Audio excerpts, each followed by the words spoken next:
If you're going to be part of Oblivious, the world dictates what your life's going to be like. You pick and choose. But if you're part of the anti-establishment movement, you're part of the group that wants to fight for freedom. This side wants to control. So think anti-establishment freedom, think establishment control. Elite, majority. Pretty heavy topic here, so bear with me. Before we get started, if your English is like mine and it's not your first language, let's look at the definition of each word as well as the synonyms linked to these words. So the word anti-establishment is a belief which stands in opposition to the conventional social, political, and economic principles of a society. The term was first used in a modern sense in 1958 by the British magazine New Statesman to refer to its political and social agenda. So if we look at synonyms and similar words to anti-establishment, you will find alternative, non-traditional, unconventional, underground, pioneering, state-of-the-art, trailblazing. Those are some of the words that are linked to anti-establishment. You pick and choose which one is yours. Let's look at establishment. Definition of the establishment describes the dominant social group, the elite, who control a polity, an organization, or an institution. And if we look at synonyms or similar words to it, you will find the authorities, the system, the ruling class, the regime, bureaucracy, status quo, big brother, and the list goes on. Again, you pick and choose. Do you relate to the anti-establishment or the establishment?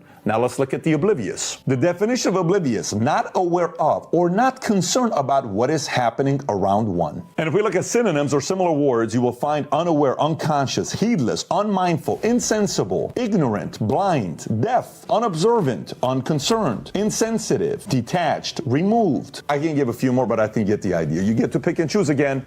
Are you more anti-establishment, establishment, or oblivious? If you are a free thinker, if you are an entrepreneur, if you are an entrepreneur, you automatically fall under the category of anti-establishment. Now, having said that, look, if you choose to be part of the oblivious crowd, you already know life is a little bit more peaceful because you don't have a lot of decisions to make. The pressure's not on you. It's just kind of like, I'm going to live my life. I don't care what they do. I don't have any control over it anyways. So there's actually peace in that, but the bad is somebody can control you. But there's pros and cons in both being anti-establishment and establishment. Here's what they are. If you are pro-establishment, the pros are the elite has your back. They will underreport mistakes you make. They will make excuses for you. They will defend you. You'll automatically start off with a resume. Their contacts are available to you. Their resources are available to you. And they carry a bigger stick, and they're generally more feared than the anti-establishment at first. And by the way, the oblivious relies mainly on the establishment because the establishment controls the oblivious. It's almost like it's their asset. The oblivious are the most valuable asset to the establishment. So now let's look at the con on the pro-establishment. You are a slave. They control you. You have to do what they tell you to do. You give up your freedom.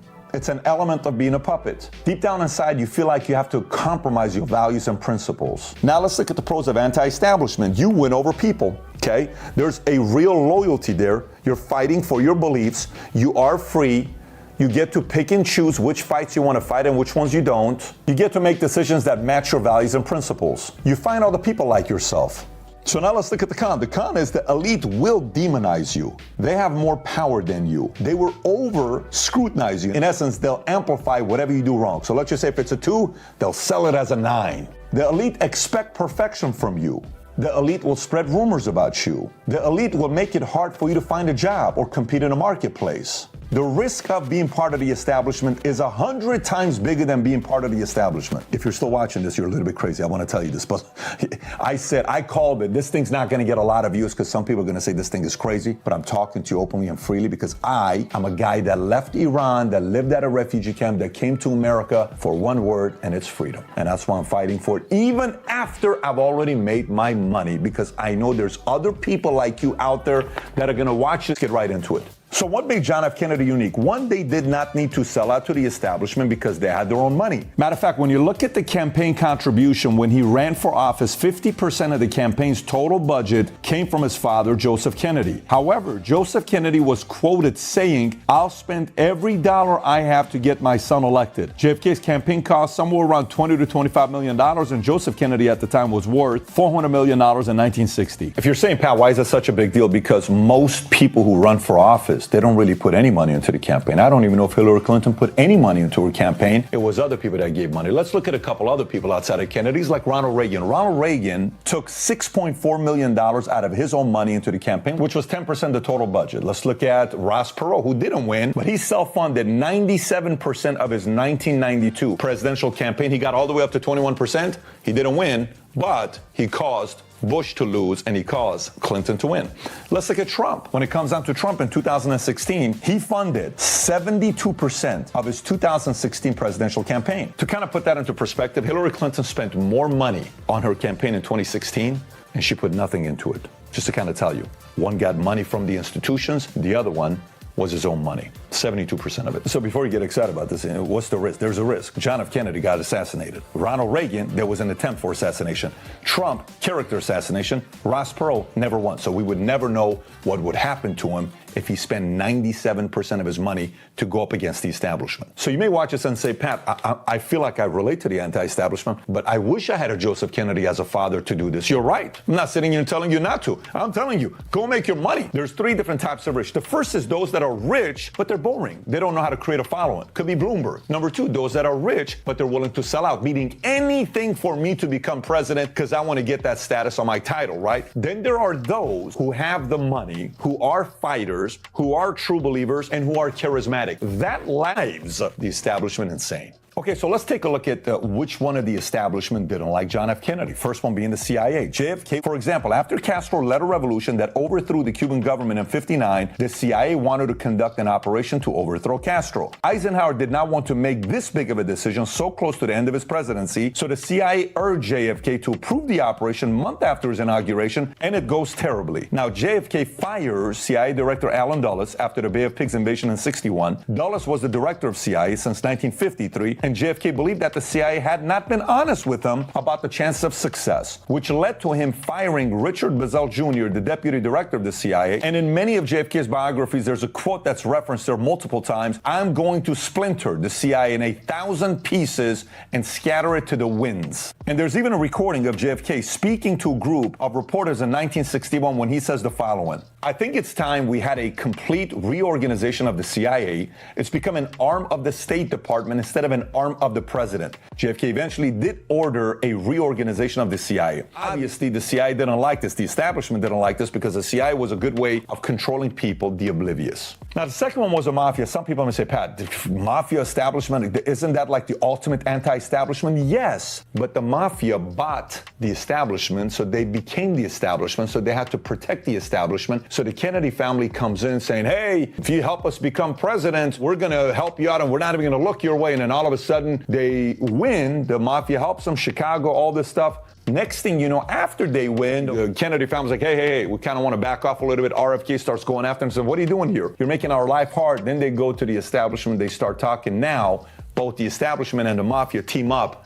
to go up against Kennedy. JFK was critical of the Federal Reserve and wanted to reform it. He believed that the Federal Reserve was too powerful and that it was not accountable to the American people. Executive Order 11110 was issued by President Kennedy on June 4th of 1963. This was a significant impact on the Federal Reserve. The order delegated to the Secretary of Treasury that the President's authority to issue silver certificates, meaning that the Federal Reserve would no longer be sole issuer of currency in the United States. So what this did is it reduced the power of the Federal Reserve. It increased the power of the Secretary of the Treasury. It created uncertainty about the future of the Federal Reserve, and it led to speculation about the future of the gold standard. All right, this next one is a big one. It's one you push around, bad things happen to you. It's the military-industrial complex, which Eisenhower warned against this in one of his speeches. Here's what he said. Guard against the acquisition of unwarranted influence, whether sought or unsought, by the military-industrial complex.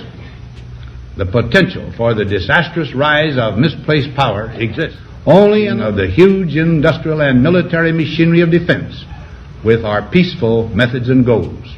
So JFK saw this and he continued the criticism of the military-industrial complex, and he wanted to reduce its influence. He wanted to ensure that the military was not used for economic or political gain, and JFK had constant disagreements with his advisors about the Vietnam War and was reluctant to get involved in the war, but he was eventually persuaded by his advisors to send military advisors to South Vietnam, and he reportedly wanted to find a way to end the war without escalating through American involvement. The next one was the establishment candidate, Lyndon Johnson, who could not stand John F. Kennedy because John F. Kennedy was everything Lyndon Johnson wanted to be charming, charismatic, great speaker, his vision. But Lyndon, it was his vision. I want to be in power one more. Kennedy and Johnson also disagreed about the war. Kennedy had authorized the sending of combat troops. Johnson, on the other hand, escalated the war by sending combat troops to Vietnam. By the way, right after John F. Kennedy was assassinated, you know what Lyndon Johnson did? He escalated American involvement in the war, immediately sending troops to Vietnam, and he committed the United States to a war that lasted an entire decade. More effectively, he believed that the oil companies were too powerful and were not accountable to the American people. RFK, AG of the U.S., used the Department of Justice to investigate and prosecute oil companies. RFK was a strong critic of the oil industry, and he believed that the companies were engaging in anti-competitive practices. The DOJ's antitrust division, this lawsuit led to the largest antitrust settlement in the history at the time, and it forced the oil companies to change their business practices. And last but not least was the Cold War, which it kind of links to the CIA, and it kind of links to military-industrial complex. He wanted to take a complete different approach with Russia,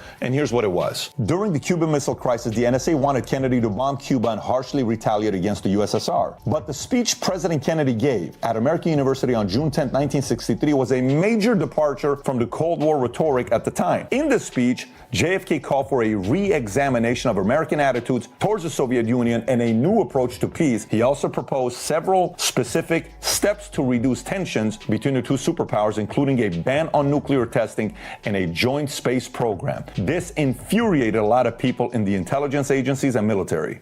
Steve Jobs, Steve Wozniak, Apple, anti-establishment. Political people, Reagan, Kennedy, Trump, Bernie Sanders. Bernie Sanders was originally part of the anti-establishment. He said, I can't do this. Why? Because it's hard. It's hard. It sucks. It's tough. It's lonely before everybody shows up. But you stay true to your values and principles. And if that's important to you, you got to do the fight. And by the way, yes, when it comes down to political affiliation, who you vote for, you got to look for this. If you don't, a great country like America or whatever country you're a part of, the more and more and more the establishment controls it, the more and more and more it goes away from what it was founded on. Let me explain it to you. I'm going to give you 3 examples to validate my point. By the way, before anybody says anything, there's nothing about this message that's about going and breaking the laws. Zero. Breaking the rules? Yes. Breaking the laws? That's not what we're talking about.